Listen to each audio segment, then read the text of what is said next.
ওমা কি করছো? এই যে ভিডিওর জন্য, দেখো ভিডিওর জন্য না, অ্যাকচুয়ালি আমি সময় পাই না সবসময় যে গাছ ফাছগুলো ঠিক করবো। আর এই 3-4 দিন ধরে আমি শুধু গাছের পেছনে সময় দিচ্ছি। আমার মা এই গাছগুলো দেখো কি সুন্দর করে বসিয়েছে। এগুলো আমার হচ্ছে সন্তানের মতো, মানে বেবি। আমার ভীষণ ভীষণ ভালো লাগে যে গাছপালা। আর এইগুলো কিন্তু কোনোটাই কেনা গাছ না, সব সব আমার হাতে বসানো গাছ। হ্যাঁ। এই স্নেক প্ল্যান্টটা আমি রাস্তার ধার থেকে নিয়ে এসেছিলাম। একটা গল্প বলি। এটা যখন আমি নার্সারিতে কিনতে গেছিলাম, তখন নার্সারিতে আমাকে বলেছিল, মানে আরও বেশি ঝাঁকালো, 1000 টাকা দাম বলেছিল, টব সমেত, বড় সড়ো ছিল।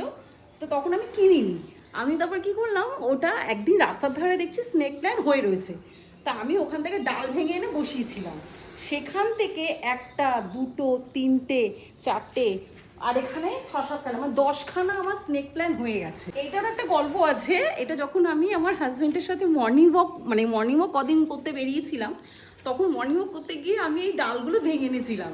এই ডাল দিয়ে আমি কতগুলো গাছ বানিয়েছি। এই দেখ, মাসুমনির বাড়ি থেকে আমি কয়েন প্ল্যান্ট একটুখানি নিয়ে এসেছিলাম, মানে ছিল। আমার মা তো মিষ্টির হাড়ি তো গাছ হ্যাঁ, বসিয়ে দিয়েছে। এই যে এগুলো সব আমার কালী পুজোর সময় যে মিষ্টি ফিষ্টি এসেছিল, হাড়িগুলো ফেলবো কেন, তো ওর মধ্যে কয়েন প্ল্যান্ট বসিয়ে দিয়েছি। আর একটা দিয়ে আমি এতগুলো কয়েন প্ল্যান্ট করেছি। আর এই দেখ ছোট ছোট টবগুলো, এইগুলোর মধ্যে আর্টিফিশিয়াল ছিল, তার ওইগুলো বের করে আমার মা আসল গাছ হ্যাঁ বসিয়ে হ্যাঁ দিয়েছে। মাটি দিয়ে এই গাছগুলো বসিয়েছি। আমার এত ভালো লাগছে দেখতে। আর এগুলো তো ওপরে মানে সাজিয়ে রাখবো বলে আমি রেখেছি।